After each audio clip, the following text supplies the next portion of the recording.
নমস্কাৰ বন্ধু-বান্ধৱীসকল, আপোনালোকক আমাৰ চেনেলটোলৈ স্বাগতম জনাইছোঁ। এগৰাকী গৰ্ভৱতী মহিলাই সদায় নিজৰ স্বাস্থ্যৰ লগতে খোৱা-বোৱাত সদায় ধ্যান দিব লাগে।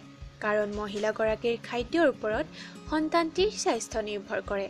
আজি মই এনেকুৱা কেইটামান খাদ্যৰ কথা ক'ম, যাক খালে আপোনাৰ সন্তানটি স্বাস্থ্যৱান আৰু সুস্থ হ'ব। তেন্তে আহক ভিডিঅ'টো আৰম্ভ কৰোঁ। প্ৰথমতে গৰ্ভৱতী মহিলাই খাটি গৰুৰ ঘিউ ব্যৱহাৰ কৰিব লাগে। কাৰণ ঘিউ ব্যৱহাৰ কৰিলে প্ৰসৱৰ সময়ত হোৱা বিভিন্ন অসুবিধাৰ পৰা হাত সাৰিব পাৰি। আৰু লগতে ঘিউ ব্যৱহাৰ কৰিলে মাতৃৰ লগতে সন্তানটিও সম্পূৰ্ণ পোষণ পায়। দ্বিতীয়তে, গৰ্ভৱতী মহিলাই গাখীৰৰ লগত কেশৰ মিলাই খাব লাগে।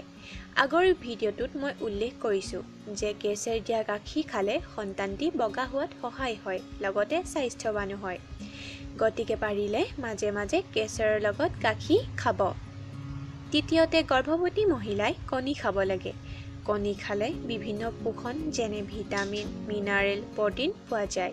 ইয়াৰ লগতে কণী খালে সন্তানৰ মানসিক বিকাশতো ভালেখিনি সহায় হয়।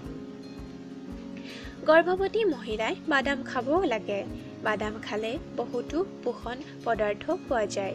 ৰাতি 7 বা 8টা বাদাম পানীত তিয়াই থ'ব আৰু ৰাতিপুৱা বাকলি গুচাই গাখীৰৰ লগত খাব লাগে।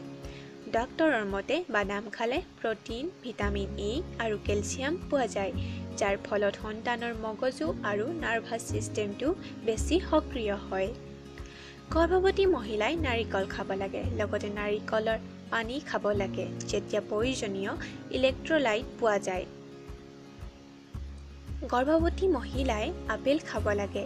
আপেল খালে গৰ্ভত থকা শিশুৰ জন্মৰ পাছত আস্থামা ৰোগ নহয়। গৰ্ভৱতী মহিলাই ওট খাব লাগে। ওট ঘেঁহুৰ পৰা বনোৱা হয়। ওট খালে কাৰ্বহাইড্ৰেট, প্ৰটিন, ফাইবাৰ আদি পোৱা যায়, যি মাতৃ আৰু সন্তানৰ কাৰণে বহুত প্ৰয়োজনীয়। গৰ্ভৱতী মহিলাই মিঠা আলু খাব লাগে। মিঠা আলুত ভিটামিন এ পোৱা যায়, যিয়ে শিশুৰ বিকাশত হেল্প কৰে। গৰ্ভৱতী মহিলাই খেজুৰ খাব লাগে। খেজুৰত প্ৰচুৰ পৰিমাণে কেলৰি, ফাইবাৰ পোৱা যায়। গৰ্ভৱতী মহিলাই আমো খাব লাগে। আমত ফলিক এচিড, আইৰণ আৰু ভিটামিন চি পোৱা যায়। গৰ্ভৱতী মহিলাই কেঁচা শাক, পাচলি আৰু বিন চালাড বনাইও খাব লাগে। আজি আপোনালোকে গম পালে কি কি খাদ্য খালে আপোনাৰ সন্তানৰ কাৰণে ভাল হয়। আশা কৰোঁ ভিডিঅ'টো চাই ভাল পালে।